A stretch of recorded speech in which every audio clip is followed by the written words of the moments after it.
ಧಾರವಾಡದ ವೈದ್ಯ ಡಾಕ್ಟರ್ ಕಿರಣ್ ಹತ್ಯೆ ಪ್ರಕರಣ, ಪತ್ನಿ ಬಂಧನ, ತನಿಖೆಯಲ್ಲಿ ಬೆಚ್ಚಿ ಬೀಳಿಸುವ ಮಾಹಿತಿ.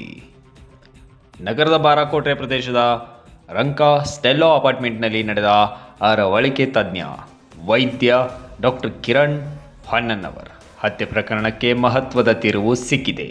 ಪ್ರಕರಣ ಸಂಬಂಧ ವೈದ್ಯರ ಪತ್ನಿ ಡಾಕ್ಟರ್ ಪ್ರಿಯಾಂಕಾ ಹೊನ್ನವರ್ ಅವರನ್ನು ಪೊಲೀಸರು ವಶಕ್ಕೆ ಪಡೆದು ತನಿಖೆ ನಡೆಸಿದ್ದು, ಕೊಲೆ ಪ್ರಕರಣದಲ್ಲಿ ಅವರ ಪಾತ್ರವಿರುವ ಶಂಕೆಯ ಮೇರೆಗೆ ಮುಂದಿನ ಕಾನೂನು ಕ್ರಮ ಕೈಗೊಳ್ಳಲಾಗುತ್ತಿದೆ.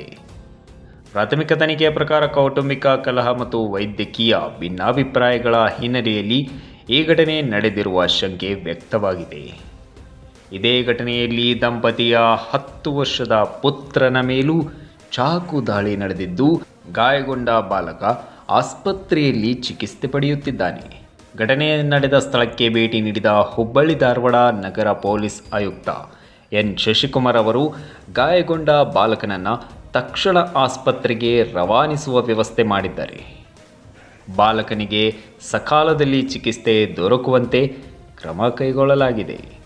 ಆರಂಭದಲ್ಲಿ ಹೊರಗಿನವರು ಕೃತ್ಯ ಎಂಬ ಅನುಮಾನ ವ್ಯಕ್ತವಾಗಿದ್ದರೂ ತನಿಖೆ ಮುಂದುವರಿಯುತ್ತಿದ್ದಂತೆ ಪ್ರಕರಣಕ್ಕೆ ಹೊಸ ತಿರುವು ಸಿಕ್ಕಿದೆ. ಸದ್ಯ ಪೊಲೀಸರು ಎಲ್ಲ ಆಯಾಮಗಳಿಂದ ತನಿಖೆ ನಡೆಸುತ್ತಿದ್ದು, ಹತ್ಯೆಗೆ ನಿಖರ ಕಾರಣವೇನು ಎಂಬುದನ್ನು ಪತ್ತೆ ಹಚ್ಚುವ ಕಾರ್ಯ ಮುಂದುವರಿಸಿದ್ದಾರೆ. ಈ ಸಂಬಂಧ ಧಾರವಾಡ ಉಪನಗರ ಪೊಲೀಸ್ ಠಾಣೆಯಲ್ಲಿ ಪ್ರಕರಣ ದಾಖಲಾಗಿದ್ದು, ತನಿಖೆ ಪೂರ್ಣಗೊಂಡ ನಂತರವೇ ಮಾಹಿತಿ ಹೊರಬೀಳುವ ಸಾಧ್ಯತೆ ಇದೆ. Bureau report, Kannada Janasri news, Dharwad.